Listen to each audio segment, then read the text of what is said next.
Now, your Storm Tracker 13 forecast first, sponsored by George Sink Injury Lawyers.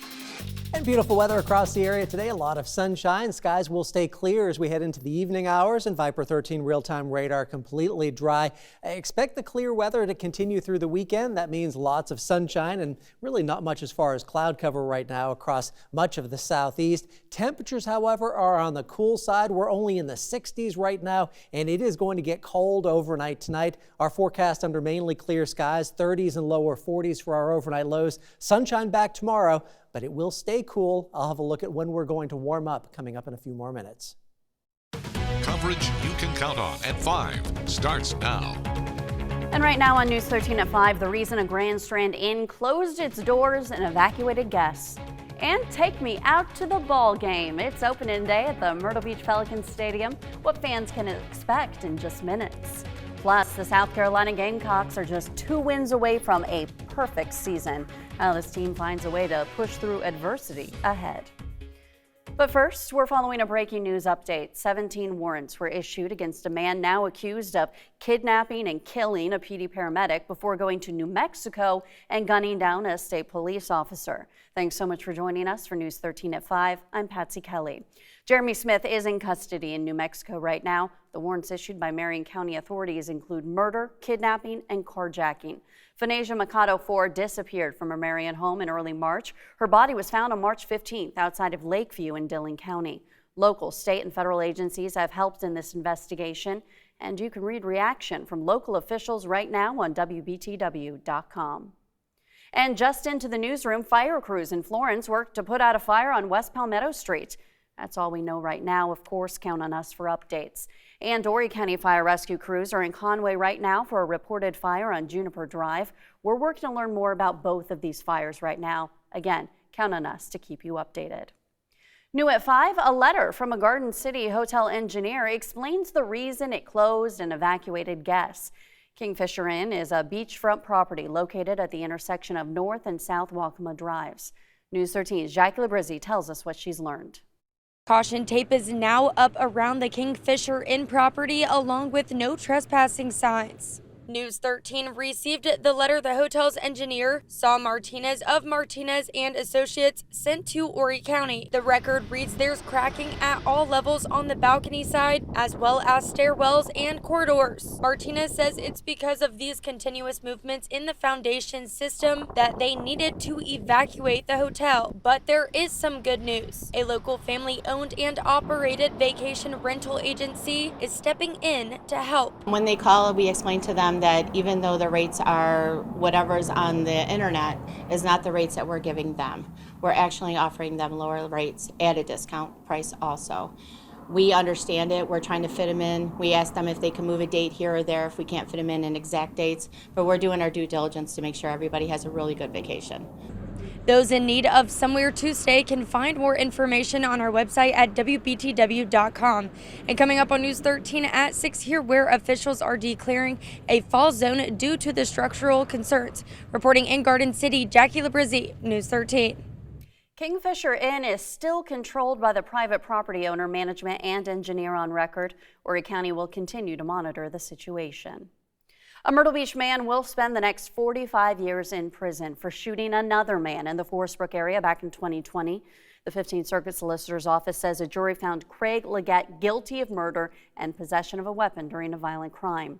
The Solicitor's Office says Leggett shot Kentrell Ferguson in the back and in the foot as he was leaving an apartment near Clay Pond Road. They say Ferguson was found in his vehicle near the apartments. Officials say the shooting was captured on surveillance video. The judge decided his sentences will run at the same time.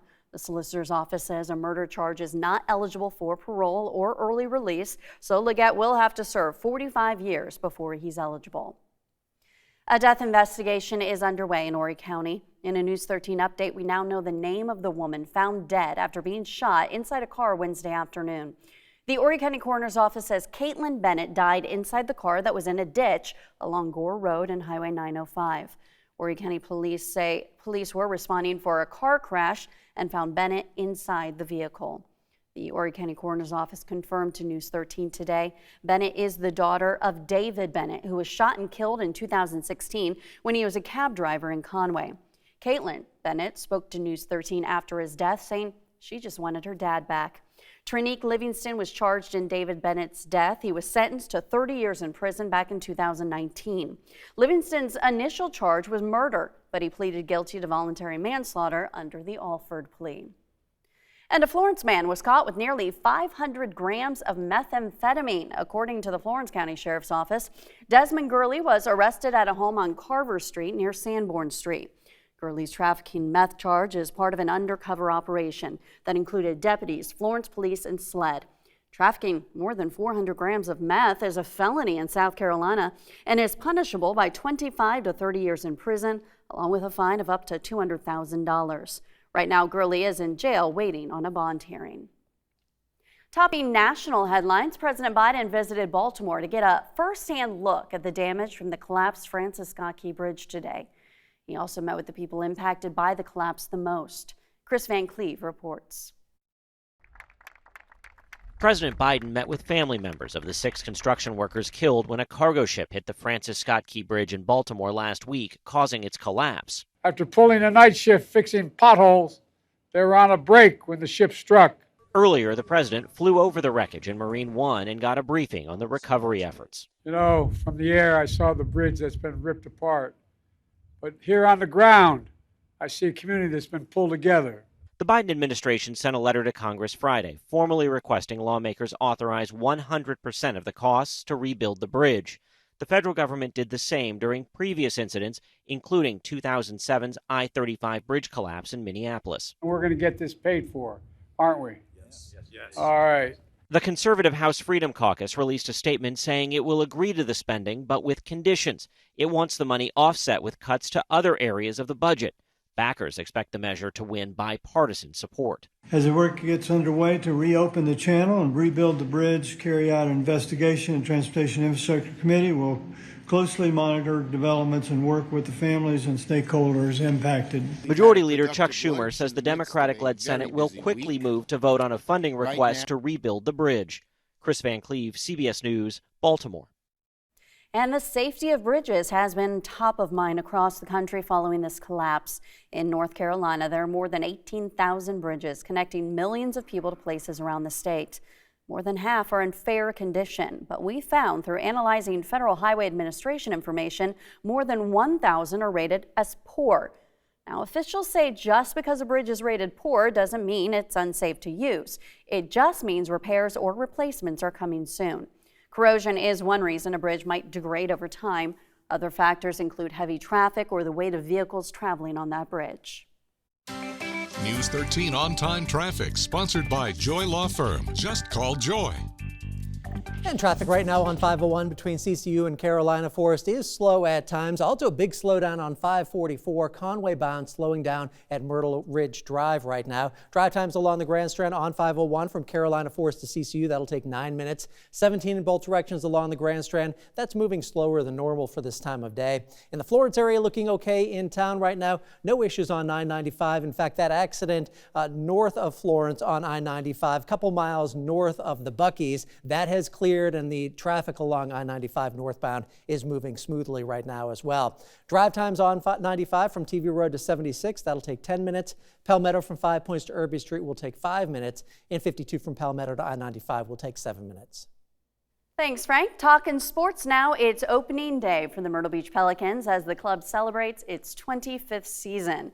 News 13's Julia Kennedy joins us now live from the stadium. Julia, it's always a fun time out there. How's it going? It's absolutely always a fun time out here, and it should be. There's lots of excitement from locals and both baseball fans in general with opening day. Myrtle Beach, they're set to open up their season with the Fayetteville Woodpeckers.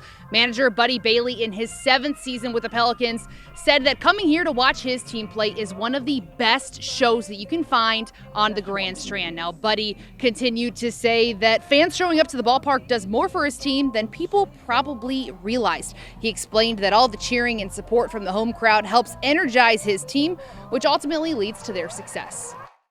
The crowd's always good, they're lively.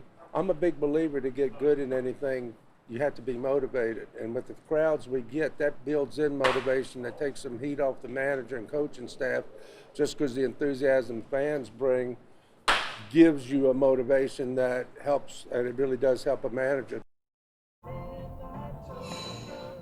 Now tonight they're expecting close to a sellout crowd, and the probably most famous player or thing on the roster, Bat Dog Slider, is expected to make an appearance tonight, and sources have told News 13 that this offseason he improved his speed around the bases and his bat grip position on the bat. So we'll have to see if that offseason training paid off for him tonight. We'll have more coverage on the game coming up at 6 o'clock in Chris's Sports. In Myrtle Beach, I'm Julia Kennedy for News 13 Sports.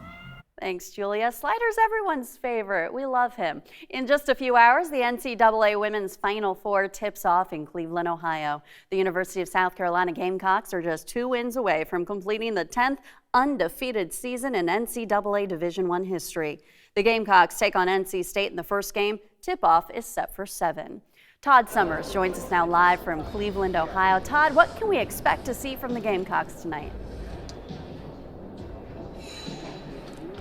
Well, first and foremost, they are 36-0, so a win seems like that's within the realm of possibility. The end result has been the same each and every game. However, these Gamecocks have been tested at several points throughout this season. However, every single time they have found a way to shine when it matters the most.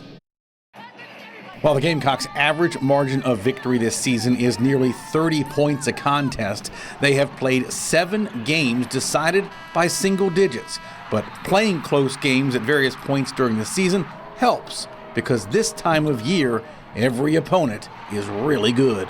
Every team is going to give us their best shot. Nobody's going to lay down to us. And so just to see us go out there and still execute and still get the win with a close game is really good to see as well, to know that we can perform under pressure. In the Sweet 16, after Indiana got within 2 with under a minute to play, Raven Johnson hit a key 3 in a 4-point win over the Hoosiers to help seal the victory. When we don't have good games, I mean, we're learning lessons through winning. At least we're not learning lessons through losing. So Coach always says that she's happy that we are learning lessons through winning, and I think that we all learn from things like that. Although Raven vividly remembers what happened a year ago in the Final Four when Iowa stunned then 36-0 South Carolina. Experiencing what did happen last year, we do not want to feel that feeling again. You can't really take no team for granted here. It's a Final Four. They got here for a reason. They're not looking at us being a #1 team. They're not looking at us having this undefeated season. So we got to look at it as we coming in as underdogs. 36-0 South Carolina as an underdog sounds a little crazy. It's actually not accurate. The Gamecocks are favored by double figures in this contest. But what Raven was kind of getting at is the fact that here in Cleveland, there's been a ton of talk about Iowa and Caitlin Clark, UConn and Paige Beckers. But perhaps just somehow, some way, the undefeated Gamecocks are maybe being overlooked just a little bit. But that really doesn't matter tonight, as long as they take care of business against the Wolfpack. We are live in Cleveland. Todd Summers, News 13. Patsy, back to you. All right, thanks so much, Todd. And for the men, one team in the Carolinas remains in the NCAA tournament. NC State will take on #1 Purdue in tomorrow's Final Four matchup. That game's happening in Phoenix, Arizona. Tip-off is set for 6:09 p.m. Coming up, economists say they're surprised at the latest jobs report. Just how many new positions were added next. And as we head to break, you're taking a live look out over Myrtle Beach. Look at those pretty blue skies. Stay with us. News 13 at 5 is back right after this.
From WBTW Studios, Patsy Kelly and Chief Meteorologist Frank Johnson.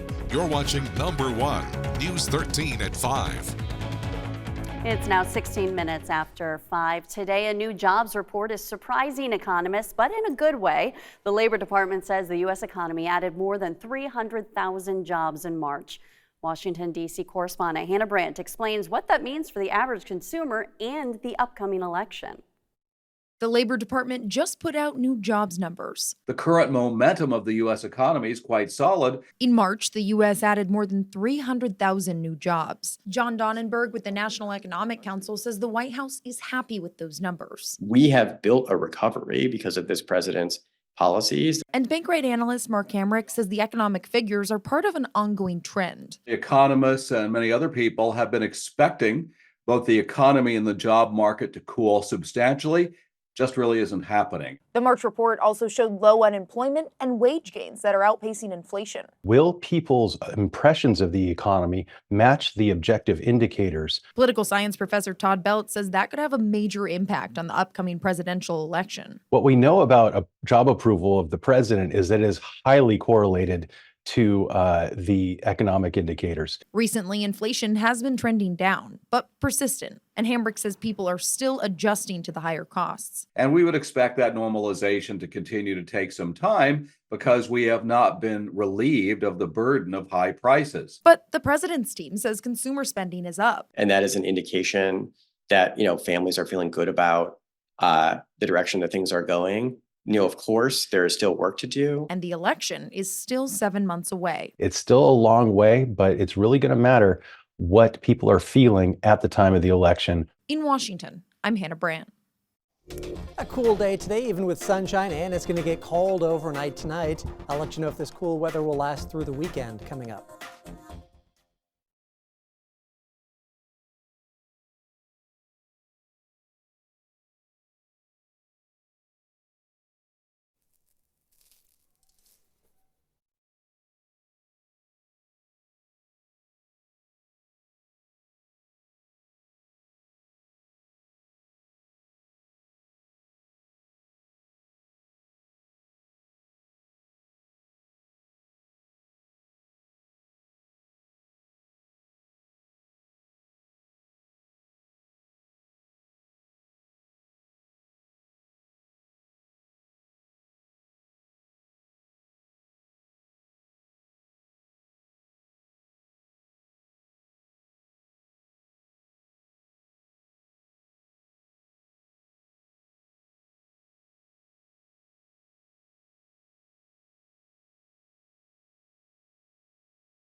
And now, here's Chief Meteorologist Frank Johnson with Viper 13 Real-Time Radar, sponsored by Morris Law Firm.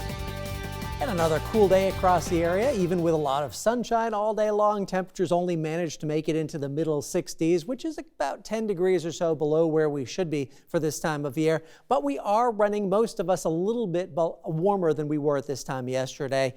It's going to be cool again for tomorrow. We're going to notice a more noticeable warm-up starting late Sunday and then especially next week. Temperatures will finally get back to normal. Satellite picture right now showing the mainly clear skies we saw across our part of the Carolinas. There are clouds to our north and they're stuck back to our west of the Appalachian Mountains, but these are not going to make it over the mountains. In fact, they'll be breaking up over the next couple of days as high pressure strengthens. So we are going to stay clear tonight, and we are looking at a lot of sunshine for the weekend. With the clear skies across the area tonight, temperatures will drop pretty quickly through the evening hours. It is going to be a little windy later on tonight, and we will see a few clouds developing, clear to partly cloudy skies. That wind becoming a little brisk during the overnight hours. Tomorrow morning we'll wake up to a lot of sunshine, but it will be cool with temperatures in the 30s and 40s.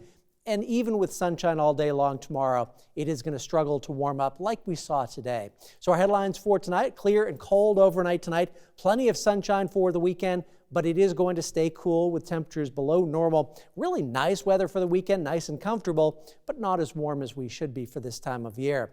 Our forecast for tomorrow showing the clear skies with lots of sunshine across the area. Winds a little breezy in the morning, but tending to calm down in the afternoon. Nice looking day tomorrow, but temperatures will be in the 60s. It is going to get cold again tomorrow night with those temperatures falling back down into the 30s and 40s. High pressure in control continuing on Sunday. Another day with a lot of sunshine. Winds will be light on Sunday, and as that area of high pressure slides offshore Sunday night into Monday, we'll see more of a southerly wind. That's going to start warming us up. Temperatures will be back to normal on Monday and then above normal for most of next week.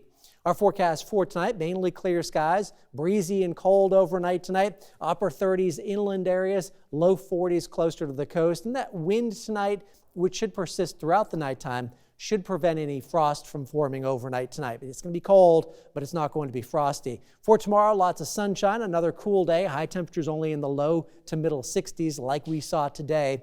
At the beaches for tomorrow, winds out of the northwest about 10 to 20 miles per hour, waves 2 to 3 feet, and our surf temperatures at 63 degrees. 7-day forecast looking at that sunshine continuing through the weekend. We will see temperatures staying on the cool side, mainly in the 60s for the weekend. Temperatures back to normal on Monday in the 70s for our highs. And then later on next week, temperatures will be above normal.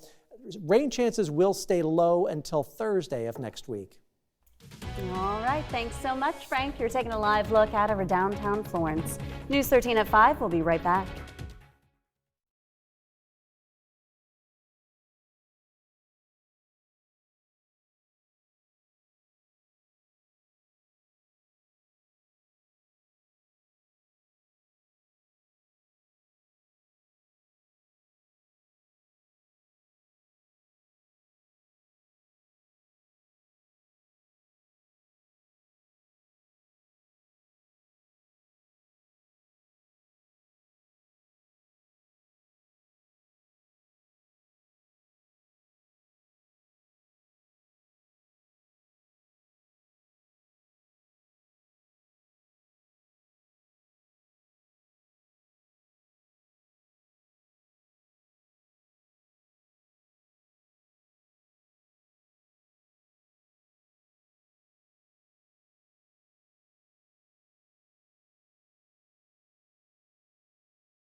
Over in Utah, a number of pigs got loose and were on the run for days. Check out this police officer. He tackles one of the critters.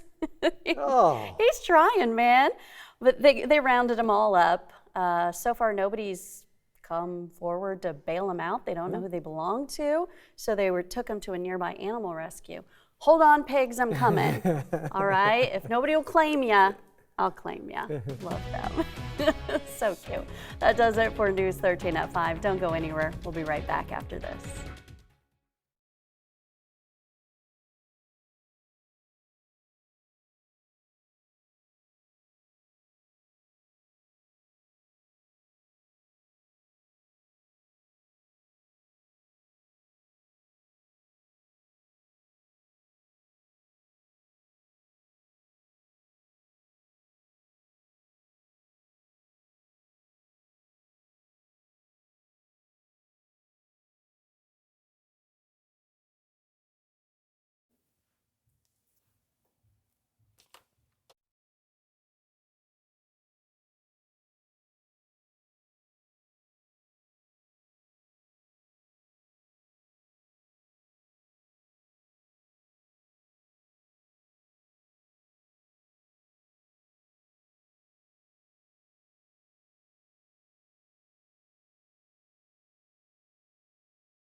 Coverage you can count on at 5:30 starts now.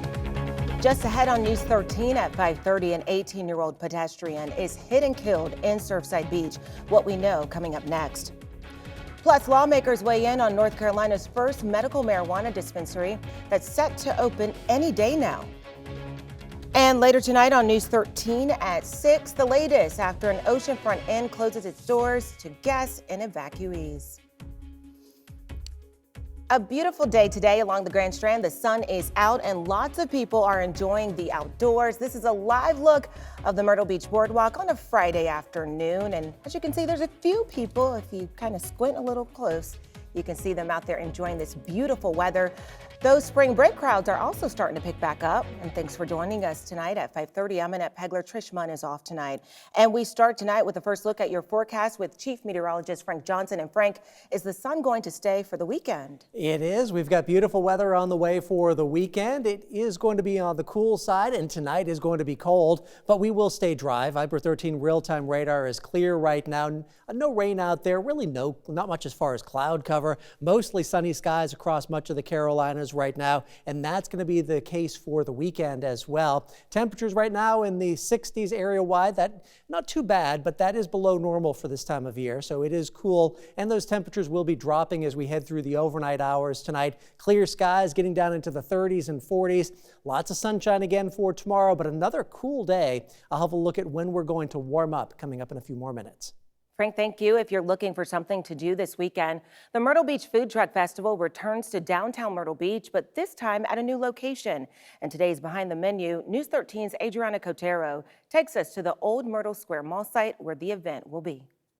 Back for a 7th year, it's the largest food truck event in South Carolina, bringing out thousands to this 3-day festival. The festival is from 11 to 6 p.m. today and Saturday, then on Sunday it wraps up at 5 p.m. Of course, you can expect a wide variety of yummy food options with nearly 90 food vendors. There will also be live music, craft vendors, and free on-site parking spaces. Event organizer Henry Bresadola says more vendors and the bigger space are some of this year's new enhancements. We moved from the old pavilion lot to the old mall site so that we had more room for crowds, more room for vendors. We've expanded up to 85 food vendors this year. And then we also have roughly 1,500 free on-site parking spots for everyone. You can find a link to online ticket sales along with the map and full list of vendors and food trucks on WBTW.com. Reporting in Myrtle Beach, Adriana Cotero, News 13. And in the Low Country tomorrow, runners will lace up their sneakers for the 47th annual Cooper River Bridge Run. Runners headed south can expect temperatures in the upper 40s before rising to near 70. The race will start in Mount Pleasant and end at Marion Square. There will be food, entertainment, vendors, and souvenirs all at the finish line. The race starts at 7 a.m. Coastal Carolina students were soaking in the nice spring weather today at the 13th Annual Recreation and Sports Management Golf Classic. The student-led event welcomed more than 100 participants to the university's Hackler Golf Course. The students used concepts they learned inside the classroom to gain experience in several areas of event planning and scholarship fundraising. One student spoke about how today's event will help him in the future. So when I graduate, I plan to do tournament operations directly after graduation. So this is kind of a welcome to that, big step in the right direction. The real purpose is that our junior and senior level students get to put to work everything that they've been learning over the last 3 or 4 years in the classroom. So the idea is they've already taken sport marketing classes, they've taken fiscal management, they've taken risk management, and so now they get to put it all together, put it in application, and we say put on an event. And this is today what they've been working hard. And money was also raised today for 2 $1,000 scholarships that will go to 2 students in the program. Down in Georgia, Augusta Aviation making preparations with Masters Week being their busiest of the year. They typically see 15 to 20 airplanes a day for an average week, but anticipate 80 to 100 planes coming in on a daily basis for the Masters. Daniel Field will have 4 air traffic controllers to manage the field with plenty of space on the terminal for the aircraft. But leaders say there's still several other items to check off. We also have an increase of rental cars that need to be reserved. So we have Enterprise here on the field that 1 week.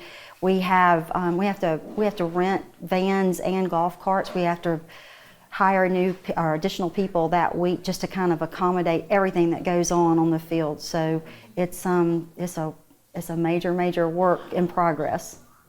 The first planes are expected to come in this coming Sunday. News 13 sports team will be in Augusta next week, bringing you the latest on the tournament, both on air and online. Turning to tonight's crime tracker, police say 18-year-old Leila Hun was hit and killed by a vehicle in Surfside Beach. Surfside Beach police say Hun was walking along Highway 17 Business at Melody Lane when she was hit. They say she was trying to get something that had blown off of her vehicle. Police say she died at a local hospital. Officers say they spoke to the driver who hit Hun, but no charges have been filed just yet. Marlboro County Sheriff's deputies investigate a death after a woman was found dead inside of her home today. Her name has not been released. Deputies say she was found at a home along Sherrill Street in the Bennettsville area. In Darlington County, Robert Marshall is charged with attempted murder and a domestic-related shooting. Marshall turned himself in on Thursday. Deputies say Marshall shot a family member and then took off. They say it happened back in February at a residence along Rainbow View Road in the Hartsville area. The victim was treated at an area hospital. At last check, Marshall is still in jail. His bond has not yet been set. Dillon Police Chief David Lane says one person is under arrest tonight after a Wells Fargo bank in the city was vandalized with graffiti. Officials say Jimmy Pratt was arrested. We've asked if the bank surveillance helped to catch them, but we haven't heard back just yet. Count on News 13 for those updates. The Ladybug Park bathrooms in Conway are now closed after they were vandalized. The announcement was made on the Conway Parks and Recreation Facebook page. No word right now when they'll be open again, but count on News 13 for those updates on air and online. In North Carolina, the Eastern Band of Cherokee Indians will open North Carolina's first medical marijuana dispensary later this month. People still can't use marijuana anywhere else in the state. There's been a divide here between the House and Senate for a few years now, and it's unclear if there will be any resolution during the upcoming session. I think between gaming and marijuana, about every lobbyist in the whole lobbying community has been retained on one side or another at this point. Officials say more than 1,000 people have applied for medical marijuana cards. Sales will start just a few days before the legislative session begins later this month. A small plane makes an emergency landing on a North Carolina highway. NC State Highway Patrol says it happened on US 1 in Chatham County yesterday afternoon. Flight plans show that plane was headed to Ocean Isle Beach after taking off from Lynchburg, Virginia. Fortunately, no one was injured. The FAA is investigating. Well, here's a live look now over New York City, where a 4.8 earthquake shook the area in parts of central New Jersey. This was a relatively strong earthquake for the Northeast. It caused minimal damage, but safety crews are making sure buildings and bridges did not suffer any structural damage. A camera on top of the Statue of Liberty shows the effects of that earthquake. State and local officials are warning residents to be on alert for aftershocks, and experts say there's a small chance of an even larger earthquake in the months ahead. On-time traffic sponsored by Bell & Bell Little River. All roads lead to Bell & Bell. And traffic not too bad right now on 501 between CCU and Carolina Forest. Occasional slowdowns at the traffic lights. 544 does have a slowdown Conway bound, slowing down at Myrtle Ridge Drive right now. Drive times along the Grand Strand on 501 from Carolina Forest to CCU. That'll take 9 minutes. 17 in both directions along the Grand Strand. That is moving slower than normal for this time of day. In the Florence area, looking okay in town. No problems on I-95 right now. Currently on 95 from TV Road to 76. That'll take 10 minutes. Palmetto from 5 Points to Irby Street will take 5 minutes, and 52 from Palmetto to I-95 will take 7 minutes. Frank, thank you. No food, water, shelter, or clothes. That's what a former Coastal Carolina student is taking on during reality TV's toughest competition. Fairlyn Ferguson faces 21 days in the jungle on the Discovery Channel show Naked and Afraid. Ferguson says she has always been brave and a little wild. In college, she worked for Dolly Parton's Stampede. That's where she learned to trick and Roman ride horses. Now at 40, she's the general manager of Shooting Star Horse Farm in Greensboro and still seeks adventure at every turn. Fairlyn says being naked in Colombia, South America was the least of her concerns. She says it did get a little bit cold at night with no clothes, and starting a fire felt quite near impossible. And she never had enough food, plus maybe the worst part? The bugs. I have never experienced bugs like that, and they just were absolutely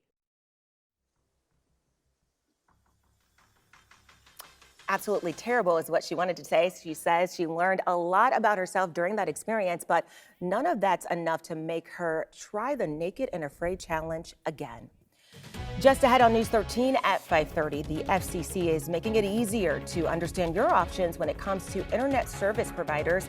Find out how broadband consumer labels will help customers across the country. But before we head to break, let's head outside on a Friday afternoon. You're taking a live look over Little River. Stick around. News 13 at 5:30 is back in just a few minutes.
WBTW, Annette Pegler, Trish Munn, and Chief Meteorologist Frank Johnson.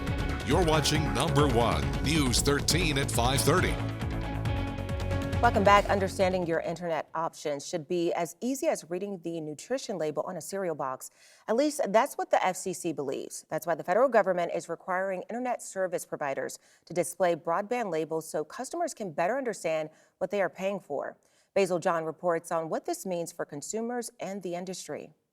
The FCC is making it easier to understand the cost and performance of your high-speed internet with broadband consumer labels. The price is the price. The speed is the speed. These labels look like the nutrition labels you see all over the grocery store and show prices, introductory rates, data allowances, and speeds.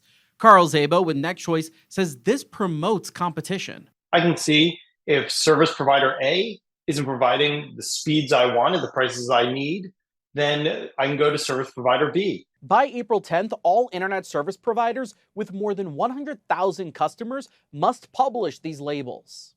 You're required to have that label posted for each of your service plans, mobile or fixed. WISPA Broadband Without Boundaries outside counsel Steve Coran says the FCC hit a good balance with the labels by not including too much information. That would look like the back of what's on your credit card statement that nobody reads. Szabo says the additional clarity helps consumers, but doesn't want the FCC to punish companies if they make a mistake with these labels out of the gate. And what I'm hoping is the FCC gives a lot of these businesses a grace period and gives them the benefit of the doubt. Companies with less than 100,000 customers will have until October to put labels up. Reporting in Washington, I'm Basil John. Lots of sunshine today, but temperatures on the cool side, and it will stay cool through the weekend. I'll have a look at when we'll warm up again coming up next.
And now, here's Chief Meteorologist Frank Johnson with Viper 13 Real-Time Radar, sponsored by Morris Law Firm. And the nice weather we saw today will continue as we head into the evening hours, and the PD skies will stay mainly clear. Any few clouds out there will be going away as the sun sets, and temperatures will slowly fall through the 60s this evening and then get down into the 50s later on this evening. Eventually, for much of the PD, we're going to end up in the upper 30s overnight tonight, so it is going to be quite cold after a cool evening. Plus, that breeze is going to kick up. It's going to be a little windy later on tonight. Satellite picture right now showing the generally clear skies across our part of the Carolinas. There are some clouds to our north and to our northwest on the other side of the Appalachian Mountains. A lot of low clouds trapped in there. Those are not going to make it over the mountains, so they're not heading our way. We will stay clear tonight, and we are going to see a lot of sunshine again for tomorrow. Closer in, skies generally clear right now, and it has been a cool day. It's going to cool off pretty quickly this evening. Temperatures right now generally in the mid-60s. A few spots only made it into the low 60s today. Temperatures will be similar for tomorrow, and this is about 10 degrees below normal for this time of year, so it's actually fairly cool outside. Our forecast for the evening hours, clear to at times partly cloudy this evening. Winds kicking up a little bit later on tonight as we get a reinforcing shot of the cooler weather. Tomorrow morning we'll wake up to a lot of sunshine. It's going to be cold in the morning, and temperatures will be slow to warm up as well. Our headlines for tonight: clear and cold overnight tonight. It is going to stay sunny through the weekend. Beautiful weekend weather. It's just going to be cool with temperatures only in the 60s for most of us, which is below normal for this time of year. Our forecast for tomorrow showing the mainly clear skies across the area. Winds out of the northwest. That's going to keep temperatures on the cool side. Low to middle 60s for tomorrow. Getting cold again tomorrow night. High pressure controls our weather through the weekend.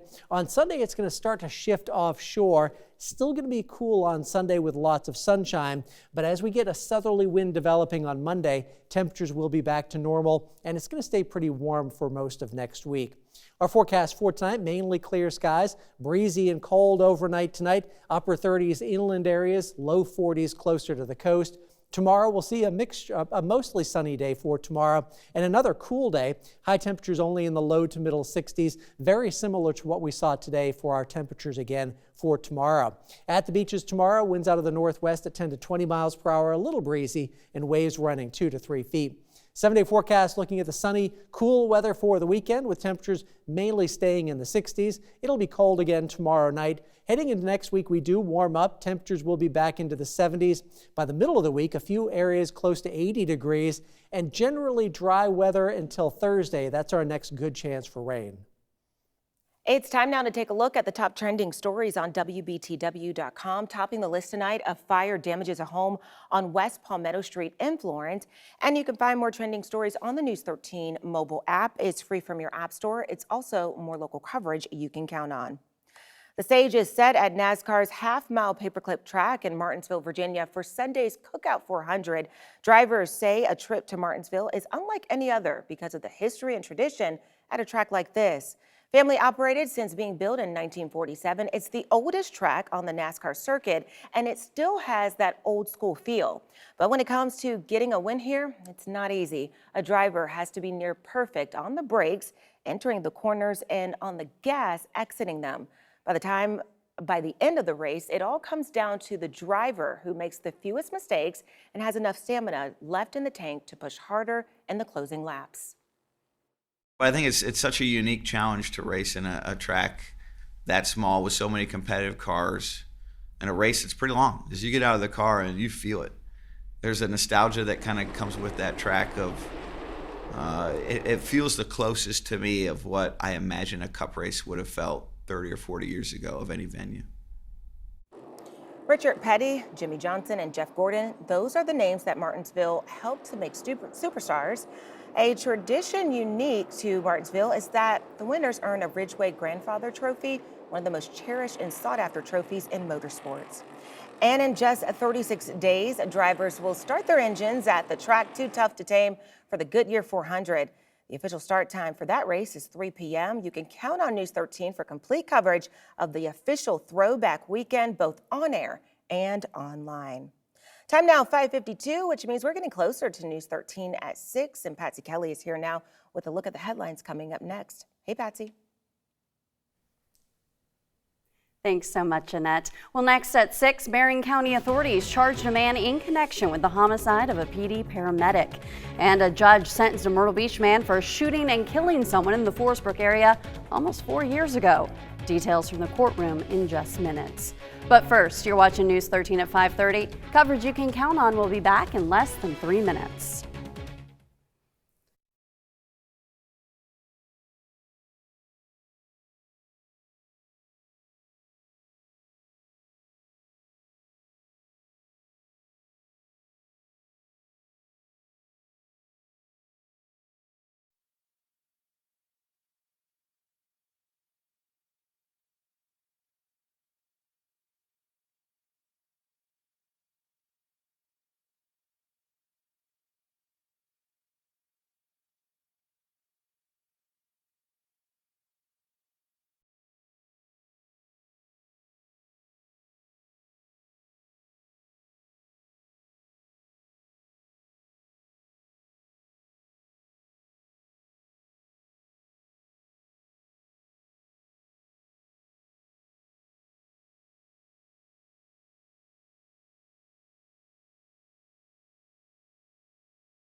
The countdown to one of nature's most fascinating light shows is on. The total solar eclipse set to take place on Monday, and one Texas woman is set to make this total eclipse her 21st.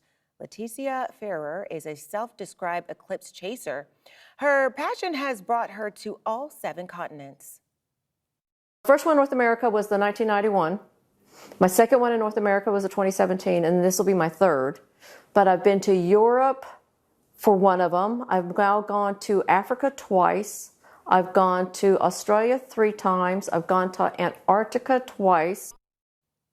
Ferrer says her goal is to make it to the age of 103, which is when she'll hopefully get to see her 50th solar eclipse. In the Carolinas, Robinson Community College astronomy professor David Gabaski says we'll see a partial eclipse. He says the moon will start covering the sun around 1:45 p.m. Because of that, some schools in our area have moved to an e-learning on Monday. Those include Florence County School District 2, Dillon School District 3 and 4. And Robinson Community College will host a watch party on Monday. Yeah, should be fun. I'm looking forward to it. All right, thanks so much for joining us. For more local coverage you can count on at 5:30. Patsy will have more headlines coming up next at 6.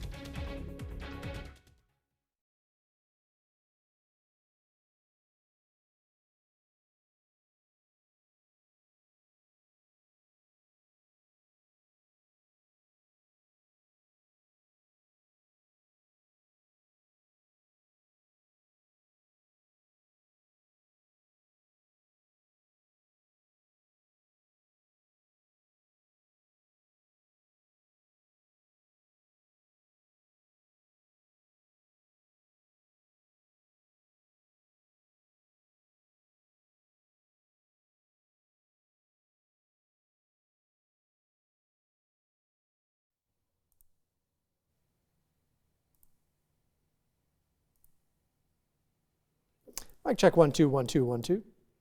Mic check 1 2. Yeah. Yeah.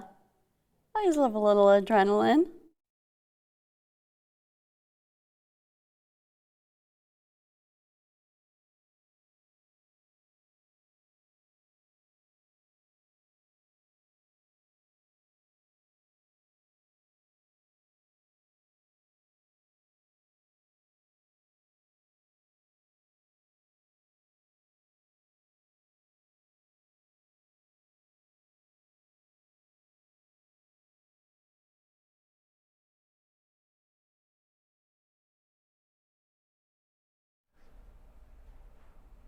Mic check 1 2 3.